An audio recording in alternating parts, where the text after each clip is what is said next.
Now time for a fact check. There's a lot of fake news about Trump's war on coronavirus swirling around Washington. I'm not going to explain it all in detail. We just don't have the time. I'll just tell it to you straight up so we can move on. Number one. Trump cut funding by 80% to the CDC. The Trump administration did not cut funding for the CDC. In this budget, what could possibly be his motivation to cut all that money from the CDC that you mentioned at the time of the coronavirus and the threat that that is, cutting money from CDC, the Center for Disease Control.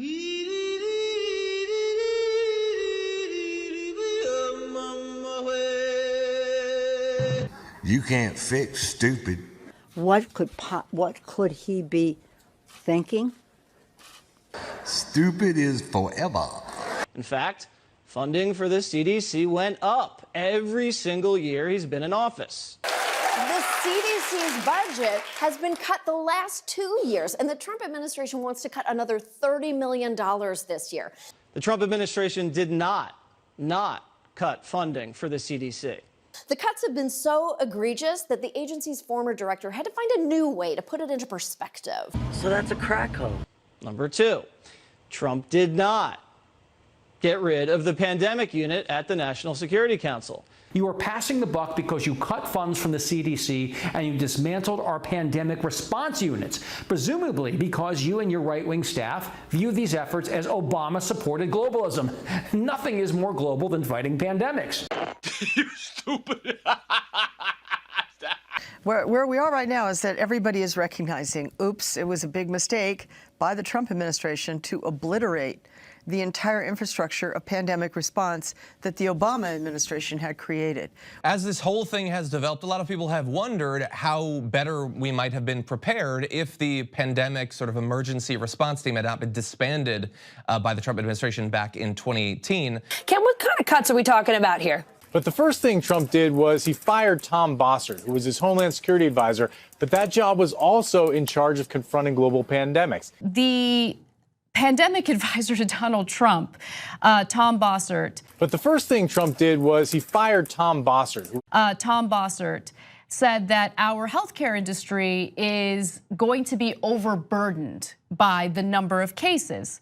And so Bossert told NBC News, we are 10 days from our hospitals getting creamed. But that job was also in charge of confronting global pandemics. And then he never filled that job.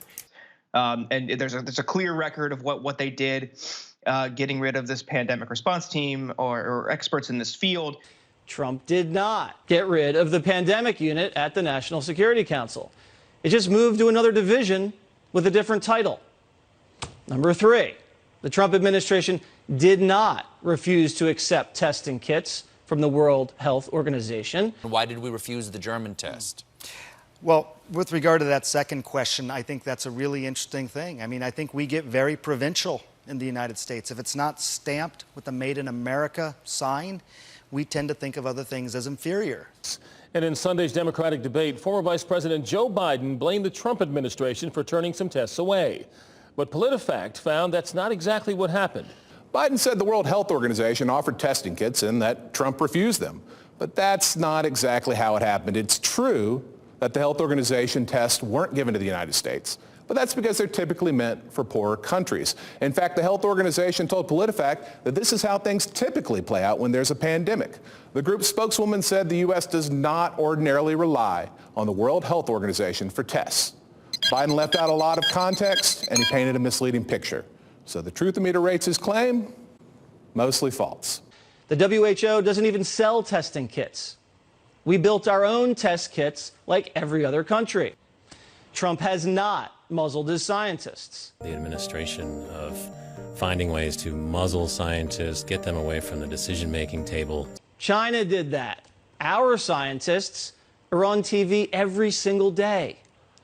Number five, Trump did not tell governors you're on your own with having to buy ventilators. Trump told a group of governors in a morning phone call that they should seek to find respirators and other vital equipment needed to treat those who have contracted coronavirus.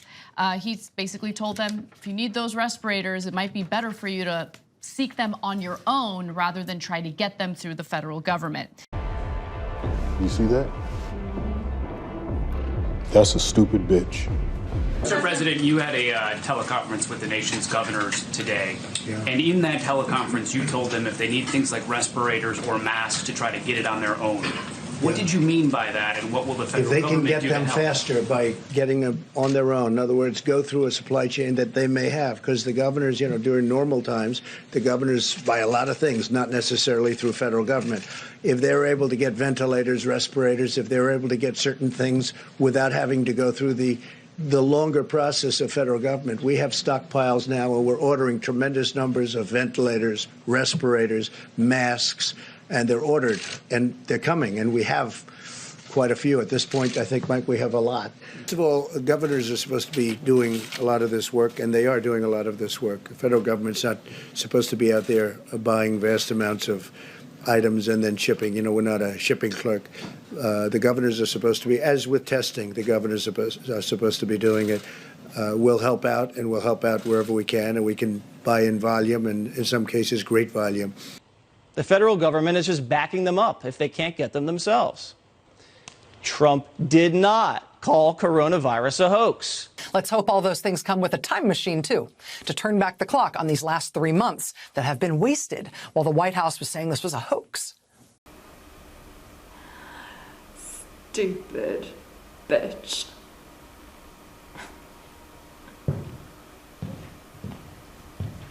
I find it incomprehensible that the president would do something as inane as calling it a hoax, which he did last night in South Carolina. He said that the Democrats making so much of it is a Democratic hoax, not that the virus was a hoax. This is a...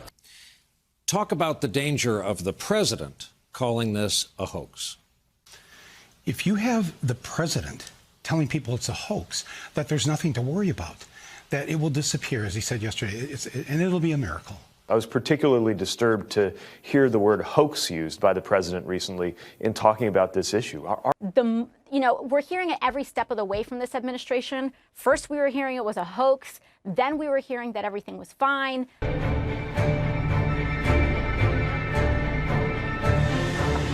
You stupid bitch.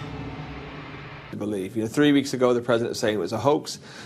You were down in Charleston last night using the word hoax when talking about Democrats. Somebody now is dead from this. Do you regret that kind of talk? No. Hoax referring to the action that they take to try and pin this on somebody because we've done such a good job. The hoax is on them. I'm not talking about what's happening here. I'm talking what they're doing. That's the hoax. That's just a continuation of the hoax, whether it's the impeachment hoax or the Russia hoax. This is what I'm talking about. Certainly not referring to this. How could anybody refer to this? This is very serious stuff. But the way they refer to it, because these people have done such an incredible job, and I don't like it when they are criticizing these people, and that's the hoax. That's what I'm talking about. That is the most dangerous thing I've ever heard a president say in my lifetime. And I just heard it 7 minutes ago. And I come out here and I don't know what to say to you. Beep. This is only a hoax. If this was a real emergency, I would call it a hoax. Beep. In the world of fake news, we no longer have to worry about hoaxes. We now have to deal with hoaxes.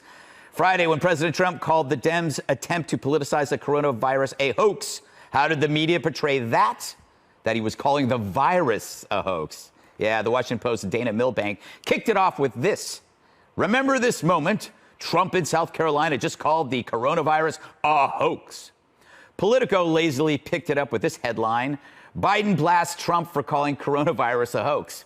True, the hoax spread like a virus to desperate Democratic candidates, Joe Biden and also Mike Bloomberg trumpeting this lie, even though anyone who read Trump's actual quote could see it was BS.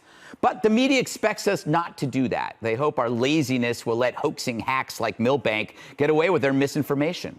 And if you point out their lies, then CNN's hall monitors will accuse you of politicizing it. The I know you are, but what am I school of debate that is then met with laughter. He called the left's attempt to weaponize the virus against him a hoax.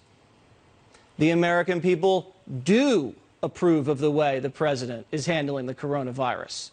ABC News poll shows 55% approve, and a Harris poll shows 56% approve.